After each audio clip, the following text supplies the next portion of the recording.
अतुल जोशी भी हमारे साथ। अतुल जी, आपका भी स्वागत है। प्रधानमंत्री जी की अपील को क्या सिर्फ फ्यूल सेविंग मैसेज माना जाए या ये ग्लोबल इकोनॉमिक प्रेशर का शुरुआती संकेत है?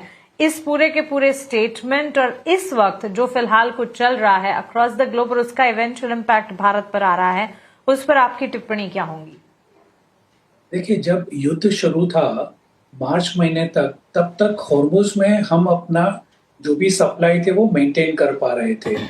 लेकिन जब से यूएस ने हॉर्मुज स्ट्रेट को बंद कर दिया है, तो तब से पूरी इकोनॉमी की, ग्लोबल इकोनॉमी की जो फ्यूल एफिशिएंसी थी या फ्यूल की रिक्वायरमेंट्स थी या फ्यूल को लेके जो भी सप्लाई चेन मैनेजमेंट थी, वो सारी की सारी डिसरप्ट हो चुकी है। और उसमें इंडिया भी कोई एक्सेप्शन नहीं है। तो कहीं पे निगाहें कहीं पे निशाना ऐसा है कि यूएस ने ईरान पे प्रेशर डालने के लिए हॉर्मुज स्ट्रीट को बंद कर दिया, लेकिन उसकी इम्पैक्ट इंडिया पे बहुत ही नेगेटिव पड़ने वाली है। हमारी काफी सारी सप्लाईज चोक हो जाएगी, कॉस्ट बढ़ जाएगी। सप्लाई मिल भी जाए तो भी कॉस्ट बहुत बढ़ जाएगी। और ऑयल एंड ऑयल रिलेटेड काफी सारे ऐसे प्रोडक्ट्स हैं, जैसे कि ल्यूब्रिकेंट्स है, जैसे कि फर्टिलाइजर्स हैं, वो सब में भी हमें जो सप्लाई है वो पूरी चोक हो जाएगी।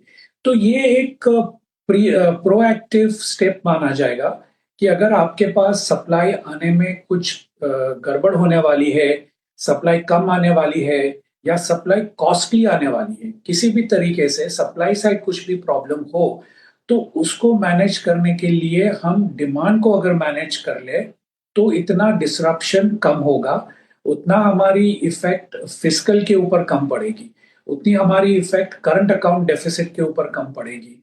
यस, थोड़ा जीडीपी के ऊपर नेगेटिव इफेक्ट होगा, लेकिन यू सी इंडिया ने ये ऑलरेडी देख चुके हैं, 2021 में देख चुके हैं। आज भी ऐसा नहीं है कि वर्क फ्रॉम नहीं हो रहा है, आज ऐसा नहीं है कि लोग जूम के ऊपर मीटिंग नहीं कर रहे हैं।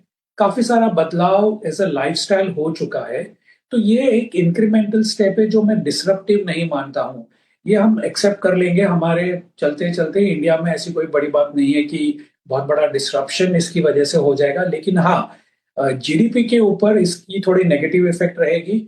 और जैसे ही समय बढ़ता जाएगा सर्टेनिटी की तरफ कि भाई हम पीछे अगले 2 महीने में सर्टेनिटी देखेंगे, 3 महीने में देखेंगे, 6 महीने में देखेंगे, चाहे वो सप्लाई से हो चाहे वो कॉस्ट से हो। तो ये दोनों तरफ से जो डिस्ट्रप्शंस आ रहे हैं, तो उसके ऊपर जो नेक्स्ट स्टेप्स है वो डिसाइड किए जाएंगे। As of now it's a signal कि आने वाला समय क्या कर सकता है।